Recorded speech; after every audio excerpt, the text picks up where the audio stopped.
언젠가 비단 잉어가 가득한 연못을 구경할 기회가 있었습니다. 덩치가 아주 크고 화려한 무늬가 있어서 그들이 유유히 헤엄치는 모습이 너무 멋져 보였습니다. 감탄하고 있는데 옆에 있던 사람이 먹이를 던져주는 것이었습니다. 그러자 고상해 보이던 녀석들이 난리가 났습니다. 먼저 먹겠다고 치고 받고 밀치고 난리가 난 겁니다. 그 장면을 보니까 금세 정나미가 떨어졌습니다. 돌아서면서 혼자 중얼거렸습니다. 녀석들 못 쓰겠네. 고상한 줄 알았더니 형편없네.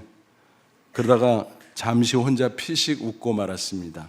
그 녀석들이나 우리 인간들이나 어슷비슷한데 누가 누구를 흉보나, 그런 생각이 들었기 때문입니다. 그렇습니다. 험한 세상에 살다 보면 생존 경쟁 얼마나 치열합니까? 그런 가운데 정신을 차리지 않으면 자칫 살아남기도 어렵죠. 혹시 성공한다고 할지라도 나중에 잘못되는 실패의 인생이 되기 쉽습니다. 그러면 우리는 과연 어떻게 해야 생존은 물론이고 후회 없는 승리 인생을 살아갈 수 있을까요? 그것은 의로우신 절대 주권자 하나님을 믿는 신앙으로 살아야 하는 것입니다. 그런데 거꾸로 하는 사람들이 있어요. 세상에서 신앙으로 살려고 하면 오히려 불편해, 오히려 손해를 볼 수도 있어, 이런 생각을 하는 것입니다. 그건 오해죠. 착각이죠. 인생의 생사복이 하나님의 손에 달려있지 않습니까? 그렇다면 어찌 신앙 없이 승리할 수 있겠습니까? 신앙으로 살아야 생존을 넘어 승리의 삶을 살아낼 수 있는 것입니다. 오늘 말씀의 주제가 바로 그겁니다. 본문은 여러분 너무나 잘 아시는 말씀이죠. 다니엘과 세 친구의 이야기입니다.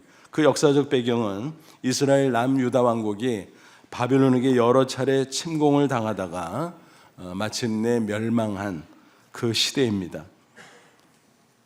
바벨론은 남유다를 세 차례나 침공해서 1차, 2차, 3차 3차가 BC 586년인데 그때 최후의 멸망을 맞이하게 됩니다. 그 전부터 왕족 귀족 중에 상당수는 이미 바벨론 땅에 포로로 끌려가 있었습니다. 다니엘은 특히 1차 침공 때 포로로 끌려가지 않았을까, 많은 학자들이 그렇게 추정합니다. 그때 나이는 15세쯤 됐을 거예요. 그는 포로 소년으로 시작했지만 나중에는 대제국의 총리가 되죠. 정권이 몇 번 바뀌어도 오래오래 그 자리를 지켰습니다. 이 말은 단순히 그가 출세했다, 성공했다, 부귀영화를 누렸다, 그런 말이 아닙니다. 바빌론의 우상 숭배와 세속 문화 가운데서도 신앙을 잘 지켰다, 그리고 생존을 넘어서 멋진 승리의 삶을 살았다, 그런 뜻입니다. 오늘 우리가 살고 있는 이 시대도 다니엘의 시대와 별반 다르지 않습니다. 우리는 하나님을 부정하는 우상 숭배와 세속 문화 가운데 살아가고 있습니다. 그런 가운데 생존에 급급하다 보면 자칫 세상에 타협하기 쉽고 또 세상에 물들어 신앙을 저버리기도 쉽습니다. 자칫 생존조차 어렵고 어렵사리 성공한다 쳐도 결국 실패로 전락하는 경우가 왕왕 있다라는 것입니다. 적어도 하나님을 믿는다는 우리 그리스도인은 그런 모습으로 살아서는 안 될 것입니다. 반드시 생존을 넘어 승리의 삶으로 나아가야 합니다. 다니엘의 세 친구의 모습은 그런 점에서 우리에게 좋은 모델이 될 수 있습니다. 아무쪼록 이 시간 말씀을 통해서 생존은 물론이고 당당하게 승리의 삶으로 나아가는 저와 여러분 다 되시기를 주님의 이름으로 축원합니다. 구체적으로 다니엘과 세 친구의 승리 비결 과연 뭘까? 크게 두 가지로 정리해 볼 수 있습니다. 하나는 결심하는 것입니다. 신앙을 지키리라, 하나님의 뜻대로 살리라, 그렇게 결심하는 것입니다. 그런데 우리의 결심이라는 것은 어때요? 항상 풀어지기 쉽죠. 흔들리고 풀어지고 유명무실해지고. 그래서 둘째, 기도가 중요합니다. 간절히 계속 기도할 때 그 결심을 유지할 수 있고 더 나아가 실행할 수 있는 것입니다. 그들은 무엇보다 하나님의 뜻대로 살리라 결심했어요. 그들이 당면한 현실은 겉보기에는 화려합니다. 또 순탄해 보였습니다. 하지만 그 안에는 세상의 은밀한 위험이 도사리고 있었습니다. 바벨론은 여러 신을 섬기는 우상숭배의 국가였습니다. 다신교의 국가였습니다. 그 당시 느부갓네살 왕은 주변국을 차례차례 정복하면서 대제국을 이루어가고 있었죠. 그 일환으로 남유다마저 침략하고 정복한 겁니다. 예루살렘은 폐허로 바뀌었고 보물을 다 약탈당하게 됩니다. 그리고 숱한 백성들이 포로로 끌려갔습니다. 그 가운데 왕족과 귀족 출신 소년들을 선발해서 왕궁에 데려다가 특수 교육을 시킵니다. 그 목적이 무엇입니까? 그들의 민족 정신과 여호와 경외의 신앙을 말살시키는 것이었습니다. 바벨론의 종교와 학문을 가르치면 그것이 가능하다고 판단했습니다. 그런 후에 관리로 등용한다면 유다를 영원한 속국으로 만들 수 있으리라 생각했습니다. 그런 음모가 들어 있었던 것입니다. 아예 이름까지 바벨론식으로 바꿔버렸습니다. 바로 민족 정신, 신앙 고스란히 삭제하려는 조치였습니다. 우리나라 옛날 일제강점기에 창씨개명이 있었잖아요. 그와 비슷하다고 보면 되겠습니다. 특별히 그들에게 어떤 것이 있었습니까? 왕의 음식을 제공했습니다. 얼른 생각하면 야, 그거 좋은 거 아니야? 왕이 먹는 음식을 같이 준다고? 야, 되게 좋겠다. 요즘식으로 말하면 궁중, 전골이며 갈비며 상어 지느러미며 등등 별의별 희한한 음식이 많았을 것입니다. 그 진수성찬을 준다니 얼마나 신바람이 나겠습니까? 또 포도주도 제공한다고 합니다. 그 소년들에게 왕이 마시는 포도주니 얼마나 고급일까? 기가 막혔을 것입니다. 근데 문제는 그 안에 음모가 들어있었다는 것입니다. 음식 중에 육식 요리는 먼저 바벨론 신에게 제물로 바쳤다가 물리고 나서 요리한 것이었습니다. 그러니까 그것을 받아 먹다 보면 저절로 우상숭배에 물들게 되는 것이었습니다. 또 그들은 도살법도 아무렇게나 했습니다. 유대인들은 특수한 방법으로 피가 남지 않도록 처리를 하죠. 뿐만이 아니라 구약성의 레위기 같은 데 보면 이스라엘 백성들에게 금지된 음식이 있었습니다. 근데 그런 거 가리지 않고 마구 그렇게 요리를 하는 것이었습니다. 그러니까 이래저래 유대인들로서는 받아들이기 어려웠습니다. 유대인의 음식 건강법이라는 게 있어요. 그 히브리어로 코쉐르라고 하는데 그게 얼마나 엄격한, 지금도 이스라엘 현지 호텔에 가면 곳곳에 코쉐르 감독관이 배치되어 있습니다. 정확하게 지키라는 거죠. 그래서 음식물을 다 관리하고 검사하는 것입니다. 구약 율법에서 금지된 음식들은 특별히 육신의 정욕을 자극하는 아주 기름진 것들이었습니다.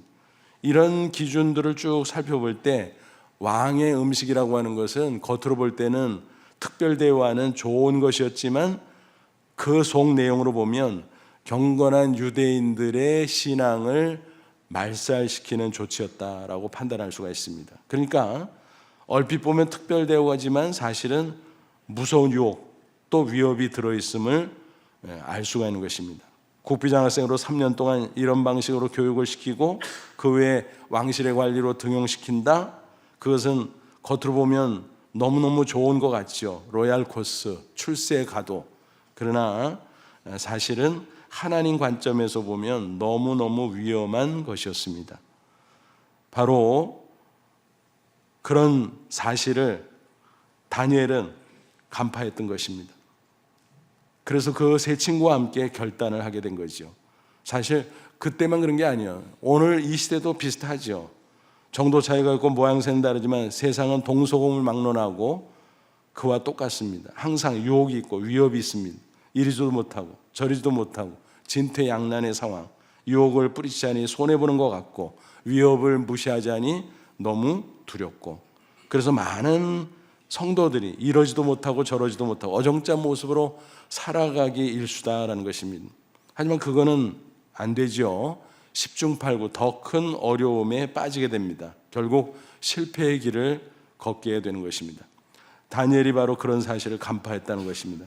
그래서 고민 끝에 세 친구와 함께 결심을 해요. 8절 다니엘은 뜻을 정하여 결심했다는 거죠. 왕의 음식과 그가 마시는 포도주로 자기를 더럽히지 아니라 하리라 하고, 앞서 설명드린 그것대로 이거 따박따박 받아먹다 큰일 나겠다, 우리 유대민족 말살되고 하나님을 경외하는 신앙 말살되고 큰일 나겠다. 그래서 채식만 하기로 작정합니다. 물만 마시기로 작정합니다. 그게 바로 신앙을 지키고 하나님의 뜻대로 사는 방식임을 파악하고 결심했던 것입니다.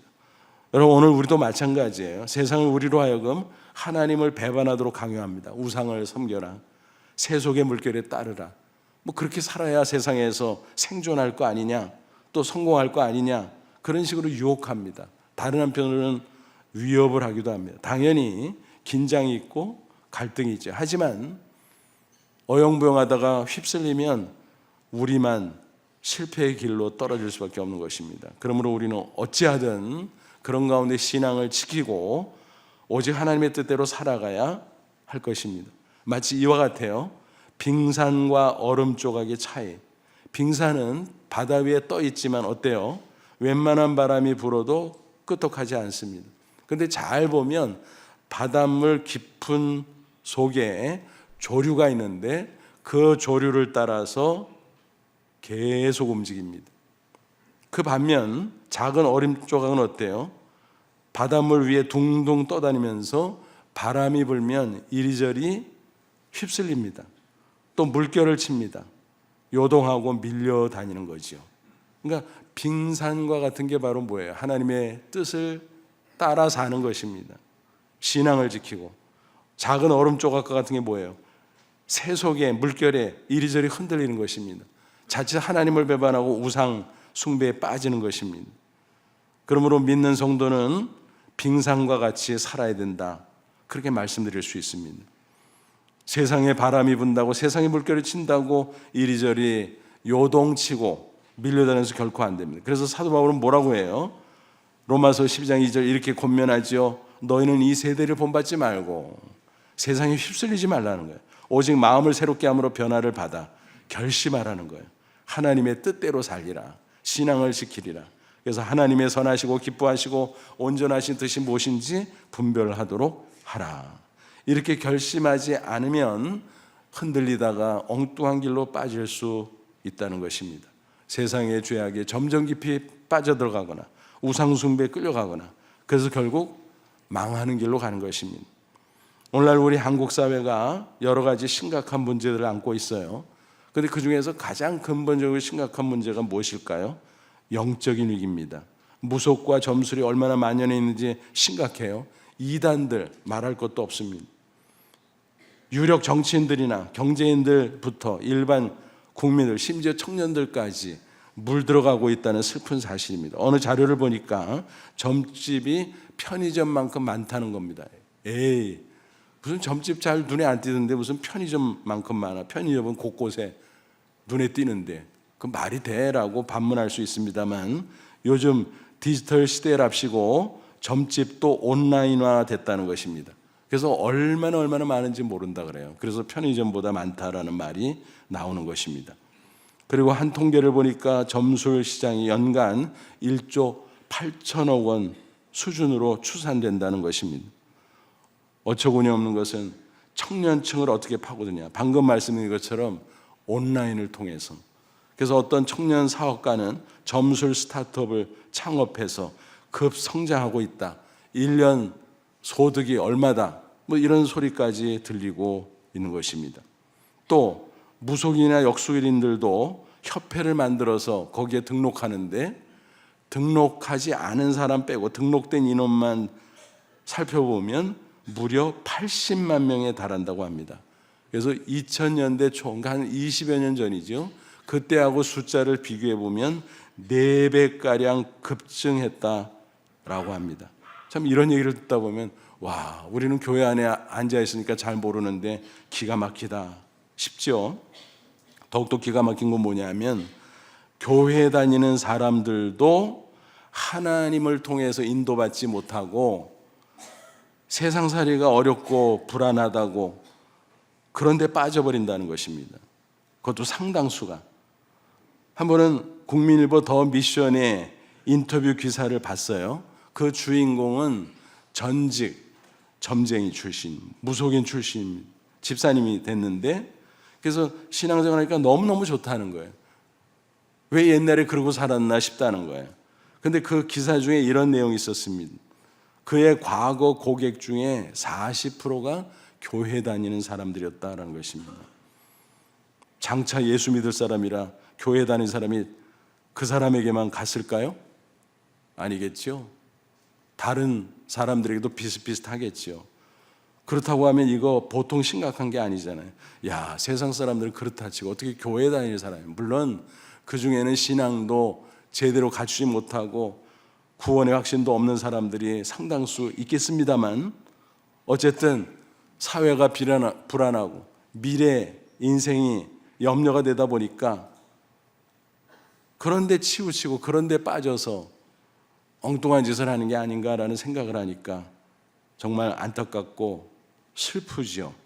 생존의 위협을 느끼기 때문에 그런 현상들이 벌어진다는 거죠. 청년들도 마찬가지죠. 사회가 불안하고 미래가 불확실하고 그러니까 그런데 기웃거린다는 것입니다. 전능하신 하나님, 살아계신 하나님을 믿는 신앙반 확실하게 지킬 수 있다면 단번에 해결되는 문제임에도 불구하고 그런 어리석은 데 빠져버리는 모습을 보면 정말 안타깝고 슬프지 않을 수가 없습니다. 하나님께서 제일 싫어하는 게 뭘까요? 우상숭배예요. 특별히 믿노라 하는 사람들이 혼합주의 신앙에 빠지는 거. 혼합주의가 뭐예요? 투박하게 표현하면 양다리 걸치는 거. 하나님에게 한 다리 걸치고 우상숭배 한 다리 걸치고. 그러니까 양쪽에서 이익을 얻겠다라는 거죠. 근데 천만의 말씀, 하나님은 너무 싫어하거든요. 하나님이 절대 주권자인데 하나님이 싫어하는데 어떻게 잘 될 수가 있겠습니까? 승리할 수가 있겠습니까? 절대 그럴 수가 없죠. 반드시 실패의 길로 떨어질 수밖에 없습니다. 마치 이와 같습니다. 옛날 미국의 남북전쟁 당시 어느 마을에서 이런 사람이 있었다고 합니다. 그 마을은 북군과 남군이 일진일퇴를 거듭하면서 계속 들락날락 거렸습니다. 그러니까 어떤 사람이 그런 가운데서 너무 불안한 거예요. 야, 이러다가 내가 잘못하면 총격을 당해서 죽을 수도 있겠구나. 그럼 어떻게 하지? 마을을 떠날 수는 없고. 그래가지고 궁리를 하던 끝에 좋은 아이디어랍시고 이런 생각을 해냈어요. 그래, 웃도리는 북군 목장 입고 아랫도리는 남군 목장 입자. 그러면 양쪽에서 헷갈리니까 저거 혹시 우리 편이면 어떻게 조심해야지. 그리고 자제할 게 아니냐라는 거죠. 그런데 어떻게 됐을까요? 오히려 양쪽에서 저 뭐야? 하고 총격을 가했다라는 것입니다. 그래서 안타깝게도 사망을 하고 말았다라는 것입니다.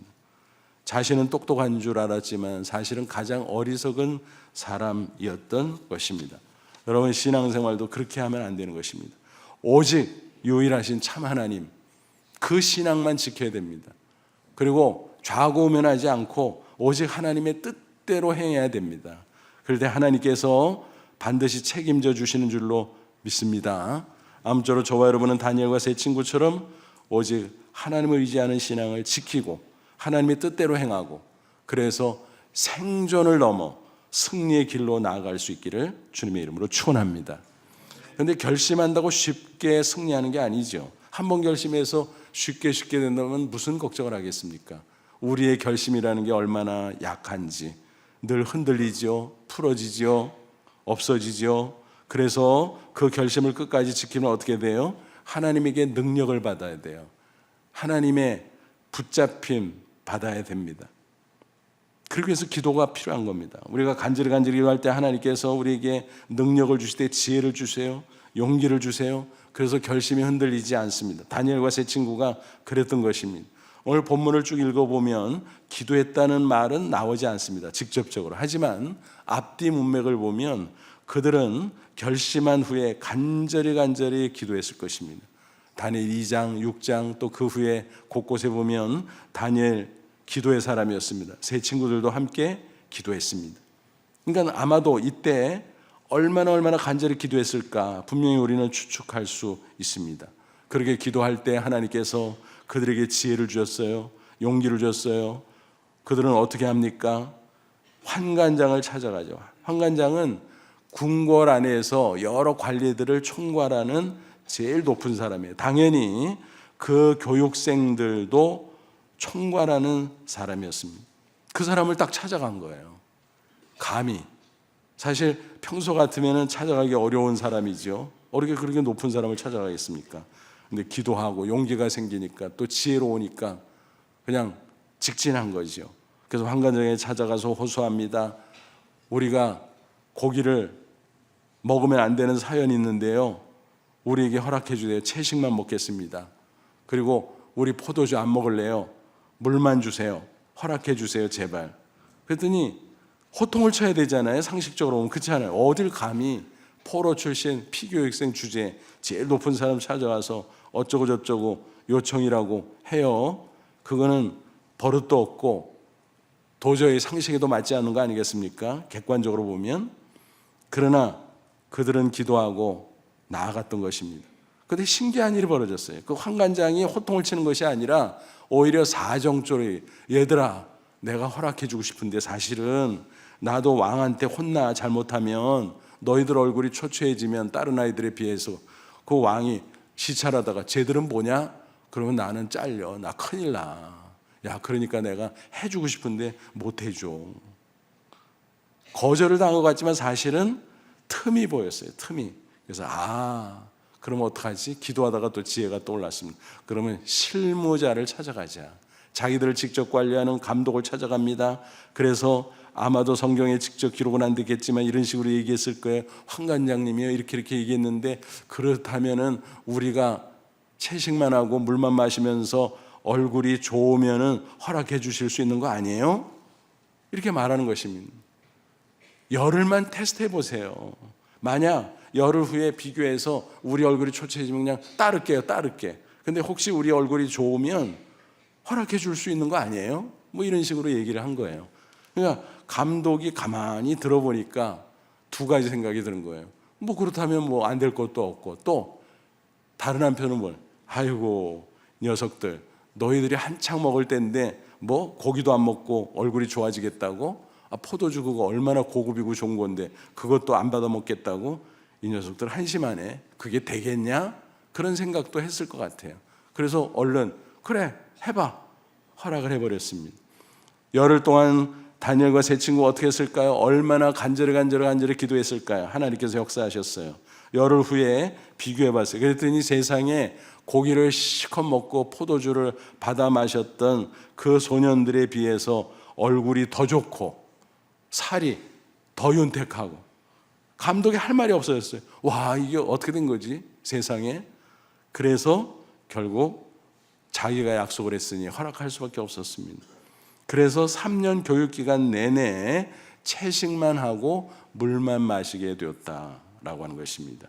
그래서 그때 상황을 16절은 이렇게 묘사하고 있습니다. 그리하여 감독하는 자가 그들에게 지정된 음식과 마실 포도주를 제하고 채식을 주니라. 그래서 이런 말이 있어요. 황제 다이어트보다 더 좋은 다이어트가 뭘까? 다니엘의 다이어트예요. 관심 있는 분은 시도해 보시기 바랍니다. 이렇게 간절히 기도할 때 그 결심을 지킬 수 있었고 하나님의 뜻대로 행할 수 있었다는 것입니다. 어제가 3.1절 106주년이었죠. 3.1절이 되면 여러 독립운동가들이 생각나는데 그중에 대표적으로 누가 생각나나요? 유관순 열사. 어린 소녀였잖아요. 우리가 초등학교 다닐 때는 유관순 누나 그랬지만은 사실 나이가 얼마 안 돼서 18세 소녀였어요. 어떻게 만세운동을 주도했을까? 인간적으로 생각하면 도저히 이해가 되지 않죠. 물론 그는 신앙의 집안에서 자랐고 또 이화학당에 다니면서 신앙과 학문을 배우다 보니까 독립에 대한 뜻도 품게 됐을 겁니다. 특별히 서울에서 있었던 3.1운동에 참가한 후 우리 고향에도 만세운동을 하면 좋겠다라는 생각이 들었을 것입니다. 그래도 그렇지. 그게 가당키는 한 겁니까? 인간적으로 생각하면. 그는 자기 고향 천안 병천으로 내려갑니다. 그리고 주민들 한 사람 한 사람을 붙잡고 얘기하기 시작했어요. 우리나라가 독립돼야 되지 않습니까? 서울에서는 이러이러한 만세운동이 있었어요. 우리 이 지역에서도 해야 되는 거 아닙니까? 그렇게 하는데 주민들의 반응이 시큰둥했어요. 아니 뭐 어린 것이 뭐 서울에 가서 공부 좀 했다고 뭐 자랑하나? 뭐 이런 식이었어요. 그게 얼마나 답답했을까요? 그때 그가 기도를 한 겁니다. 매봉산에 올라가서 매일 철야 기도를 합니다. 또 기도하고 또 기도하고, 답답하지만 기도하다 보니까 기도의 문이 열렸어요. 또 방언이 터지고 간절히 울부짖으며 하나님 앞에 기도를 할 수 있었습니다. 그 내용은 이런 것이었습니다.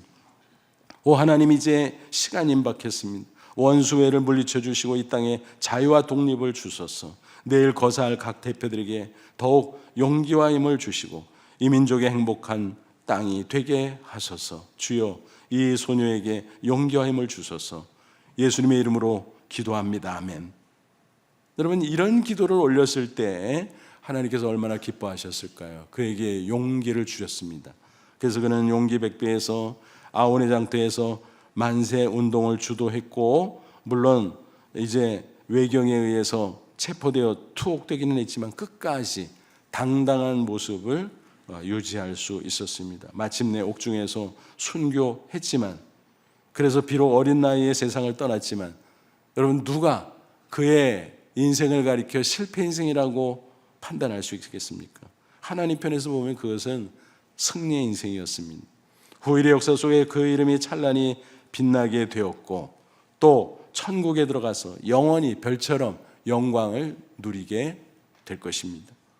그러므로 이 세상만 생각하면 여러 가지 부정적인 말을 할 수 있지만, 하나님이 분명히 살아계시고 저 천국이 분명히 존재하기에 그의 인생은 분명히 승리의 인생, 그렇게 평가할 수 있는 것입니다. 다니엘과 세 친구 기도하고 나갔습니다.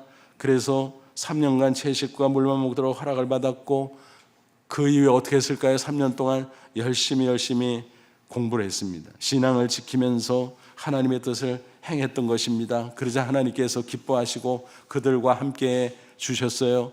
그 결과 어떤 일이 생겼죠? 3년 교육기간이 끝나자 졸업시험이 있게 됩니다. 이 졸업시험은 구두시험이었어요. 왕이 직접 말로 테스트를 하는 겁니다. 요즘으로 말하면 심층 면접을 본 거예요. 그런데 왕이 감탄합니다. 야, 얘들이 뭐야 이거. 아니 어떻게 이렇게 잘 알아. 20절에 그 내용이 나와 있습니다. 왕이 그들에게 모든 일을 묻는 중에 그 지혜와 총명이 온 나라 박수와 술객보다 10배나 나은 줄 아니라, 그 피교육생 중에서 1, 2, 3, 4등을 차지했을 뿐만이 아니라 그 소년들의 대답하는 수준을 따져보니까 전국의 쟁쟁한 박수와 술객보다 10배, 여기서 10배는 단순한 10배가 아니라 엄청나다는 뜻이에요. 엄청나게 월등하구나 라고 평가를 했다라는 것입니다. 앞서 말씀드린 것처럼 바벨론은 다신교, 우상숭배 국가잖아요. 그러다 보니까 박수 술객들은 단순한 종교인이 아니라 왕에게 자문하는 고위 관리들이에요. 그러니까 그 사람들보다 훨씬 더 지혜와 총명이 뛰어나다라고 왕이 판단한 겁니다. 그러다 보니까 당연히 어때요? 고위 관리로 등용을 했죠. 특별히 다니엘은 왕궁에서 계속 일을 보게 맡겼습니다. 정권이 바뀌어도, 심지어 나라가 바뀌어도, 그래서 바벨론이 나중에 멸망하고 바사 페르시아 제국이 되지 않습니까? 그때까지 총리 자리를 유지하고 있었다라는 것입니다. 대단하죠. 그렇다고 그에게 고난이 없어졌다는 말은 아니에요. 여러분, 한번 우리가 승리하고 고난이 뚝 그치면 얼마나 좋겠습니까? 그러나 세상은 그렇지 않죠. 우리가 인생을 살다 보면 세상에 머무는 동안 끊임없이 고난은 오고 또 옵니다. 물러가는 듯 하면 다른 고난이 또 밀물처럼 우리에게 몰려옵니다. 항상 그러고 사는 거예요. 한 번 승리해도 끝나는 게 아니에요. 그래서 승리하고 또 승리하고, 신앙을 지키고 하나님의 뜻대로 행하고, 그래서 승리하고 또 승리하고, 그것이 쌓여져서 우리의 인생 전체가 되는 것입니다. 다니엘은 그렇게 해서 승리의 인생을 살게 됐다는 것입니다. 그의 생애를 이렇게 증거해요. 다니엘 6장 28절, 이 다니엘이 다리오 왕의 시대와 바사 사람 고레스 왕의 시대에 형통하였더라. 느부갓네살 때부터 시작해서 정권이 바뀌고 왕이 바뀌고 나라가 바뀌고, 그래서 바사 페르시아 제국의 초대 왕인 고레스 왕 때까지 총리로서 형통했다라고 말씀합니다. 그래서 많은 학자들은 그가 왕궁에 들어가서 마지막 고레스 왕 때까지 최소한 67년을 고위관리로, 그리고 마지막에 총리로 지냈다라고 말하고 있습니다. 어마어마한 거죠. 그의 승리가 사실 생존조차 두려워할 수 있는 그런 처지 아니었습니까? 그러나 생존을 넘어 멋진 승리의 인생을 살아낼 수 있었던 것입니다. 그렇습니다. 신앙으로 승리한다는 것은 세상의 성공과 달라요. 세상의 성공은 무조건 그냥 뭐 잘 되는 것을 가리켜 말해요. 근데 마지막을 보면요, 성공이 아닌 경우도 얼마나 많아요. 잘못되는 경우도 많아요. 그래서 성경적으로 승리한다는 것은 신앙적 승리고 하나님의 뜻대로 사는 것을 가리킵니다. 그런 경우 물론 세상에서도 잘 되는 경우가 있기는 해요. 다니엘처럼. 하지만 고난으로 끝나는 경우도 없지 않다. 그것도 우리는 잊지 말아야 될 것입니다. 앞서 말씀드린 유관순 열사가 그런 거 아니겠습니까? 또 스데반 같은 순교자도 그랬습니다. 이 세상에서 다 잘 되면 좋겠지만 하나님의 섭리 가운데 어떤 경우는 고난으로 끝나는 경우도 있다라는 것입니다. 하지만 그 역시 승리의 인생인 것입니다. 왜냐하면 하나님께서 이미 기뻐하셨고 또 이 세상만 있는 게 아니잖아요. 저 천국이 있잖아요. 영원한 내세가 있잖아요. 그러므로 천국까지 종합해서 판단하면 고난으로 끝나는 인생도 승리의 인생이라고 우리는 평가할 수 있는 것입니다. 사도행전 7장 보면 스데반의 순교 사건이 기록이 되어 있죠. 그때 예수님이 하나님 보좌 우편에 앉아 계시다가 어떻게 됐다고요? 벌떡 일어나서 스데반을 영접합니다. 그 장면을 보면요, 얼마나 장엄하고 얼마나 영광스러운지 모릅니다. 사도행전 7장 55절에 하는 이렇게 증거하죠. 스데반이 성령 충만하여 하늘을 우러러 주목하여 하나님의 영광과 및 예수께서 하나님 우편에 서신 것을 보고, 성령 충만한 건 스데반의 영안이 열렸는데 보니까 하나님 보좌 우편에 앉아 계시던 예수님이 벌떡 일어나 계신 거예요. 스데반을 보고. 그런 가운데 현실 속에서는 어떤 일이 벌어지고 있었어요?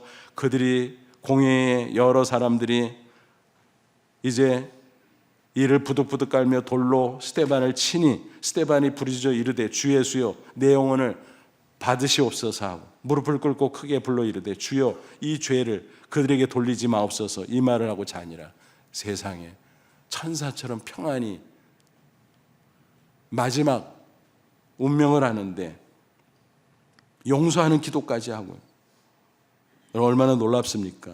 예수님의 모습처럼, 천사의 모습처럼. 그게 스데반의 마지막 순교의 장면입니다.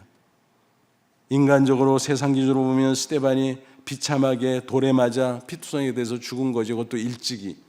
야, 인생이 어떻게 그러냐라고 생각할 수도 있겠죠. 하지만 하나님이 살아 계시니까, 저 천국이 존재하니까 스데반이야말로 가장 영광스러운 인생을 살 수 있었다라는 것입니다. 결코 실패 인생이 아닙니다. 승리의 인생인 것입니다. 그렇다면 중요한 것이 뭘까요? 고난을 감수하고라도 하나님의 뜻대로 결심하고 그 뜻대로 행하고 또 그것을 끝까지 지켜내기 위해서 기도하며 나아가는 것입니다. 그 결과는 하나님께 맡기는 것입니다. 그러면 이미 결과가 어떻든 승리의 인생이 되는 것입니다. 세상에서 잘 되면 좋겠지만 아니면 아닌 대로 감수할 수 있는 것입니다. 오래전 이런 집사님의 간증을 들은 적이 있습니다. 회사에서 부장으로 일하고 있었어요. 뭐 회사 생활이 녹록지 않잖아요. 하지만 그리스도인이기 때문에 하나님 앞에 또 사람 앞에 최선을 다했습니다. 나름대로. 그런데 이런 일이 있었어요. 회사 창립 기념일인데 고사를 지낸다는 겁니다. 세상에. 뭐 이 계명천지에도 그런 일이 있잖아요. 앞서도 무속에 관한 거 말씀드렸는데 우리나라가 그게 탈이에요, 탈. 근데 그래서 고사를 지내는데 어떻게 그리스도인이 거기에 참석하겠어요? 그런데 임직원은 필히 참석해라, 차례차례 절을 하라, 그런 지시가 내려왔습니다. 고민이 됐죠. 어쨌든 회사의 일원인데, 하지만 하나님 앞에 도저히 그 지시를 따를 수는 없었습니다. 그래서 그 자리에 참석하지 않았습니다. 빈 방에 들어가서 혼자 기도하고 있었습니다. 그가 보이지 않자, 특별히 차례가 되니까 뭐 딱 드러나잖아요. 직원들이 찾아다니고 난리가 났어요. 어디 갔어? 어디 갔어? 어디 갔어?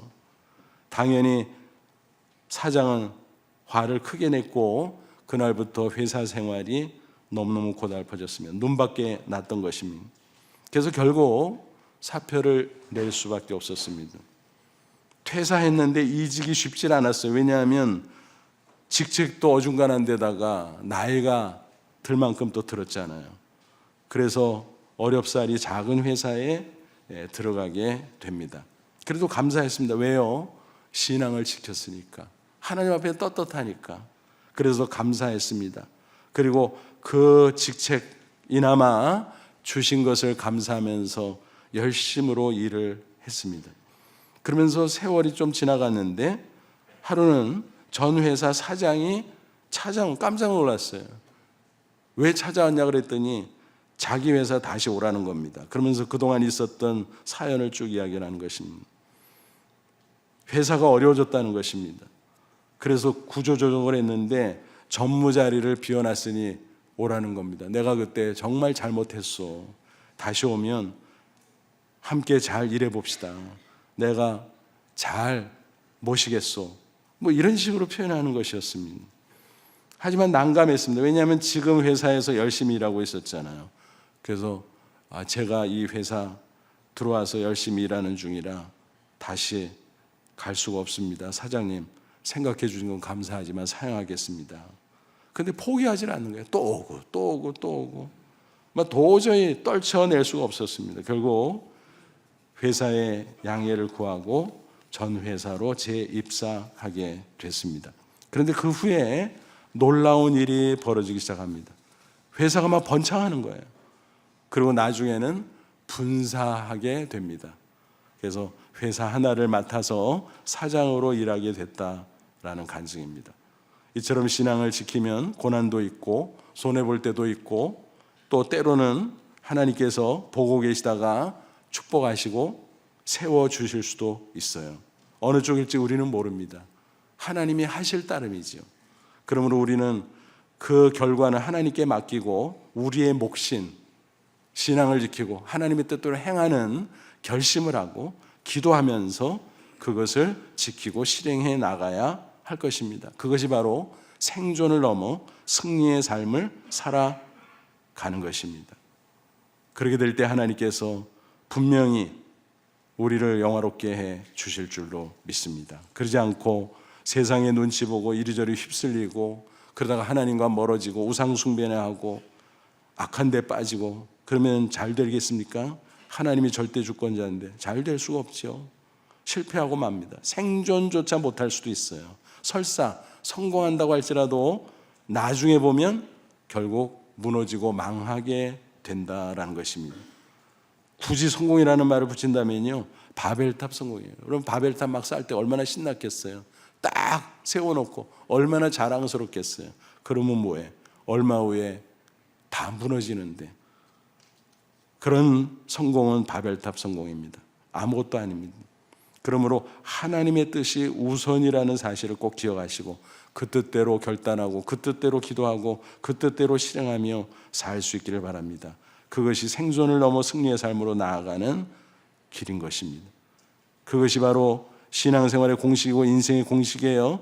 여러분 수학에만 공식이 있는 게 아니에요. 인생에도 공식이 있고 신앙에도 공식이 있는 것입니다. 예수님께서 약속하지 않았습니까? 마태복음 6장 33, 34절 너희는 먼저 그의 나라와 그의 일을 구하라. 뭐예요? 하나님의 다스림을 받고 하나님의 뜻대로 행하라는 거예요. 그래야면 이 모든 것을 너희에게 더하시리라. 무엇을 먹을까 마실까 입을까 생존을 염려하는데 그거 염려하지 마. 생존을 넘어서 그러므로 내일 일을 위하여 염려하지 말라. 내일 일은 내일이 염려할 것이요 한날의 괴로움은 그날로 족하니라. 예수님의 약속입니다. 여러분 세상은 예나 지금이나 항상 험하고 악합니다. 그 가운데 생존조차 걱정이 돼요. 야, 살아남을 수 있을까? 그런데요, 생존에 급급하면 오히려 유혹에 넘어갈 수 있어요. 두려움으로 낙심할 수 있어요. 그러면은 실패할 수밖에 없는 것입니다. 우리는 살아계신 하나님을 바라보면서 신앙을 지키고 하나님의 뜻을 결심하고 지켜나가야 될 것입니다. 끝까지 지키기 위해서 기도해야 할 것입니다. 그래서 부디 겨우 생존하는 정도가 아니라 승리의 삶으로 당당히 나아가는 저와 여러분 다 되시기를 주님의 이름으로 축원합니다. 기도하겠습니다. 이 말씀 붙잡고 기도하죠. 하나님, 그렇습니다. 생존을 넘어 승리의 삶으로 나아가는 저희 되기를 원합니다. 우리에게 담대한 신앙을 주옵소서. 신앙을 지키게 하시고 하나님의 뜻대로 실천할 수 있는 결심을 주시고 결심을 유지하고 지킬 수 있도록 기도하게 하시고, 그래서 생존을 넘어 승리의 삶을 살아내는, 그래서 하나님께 영광, 우리에게 한없는 기쁨, 감사가 넘치나게 하옵소서. 잠시 기도하겠습니다. 하나님, 우리 아버지 고맙고 감사합니다. 주께서 이 시간 주의 말씀으로 축복하시고 거룩한 성료로 함께 하시니 감사합니다. 영광 받으시고 주 안에서 그 힘의 능력으로 승리하며 나아가는 저희를 되게 해 주옵소서. 생존을 넘어 승리의 삶으로 나아가는 아름다운 성도의 삶을 살게 하옵소서. 그래서 우리의 남은 생애가 이전보다 더 복되고 더 존귀하고 궁극적으로 저 천국에 들어가 하늘의 별처럼 빛나는 존귀한 인생이 될 수 있도록 역사해 주시옵소서. 예수님의 이름으로 기도하옵나이다.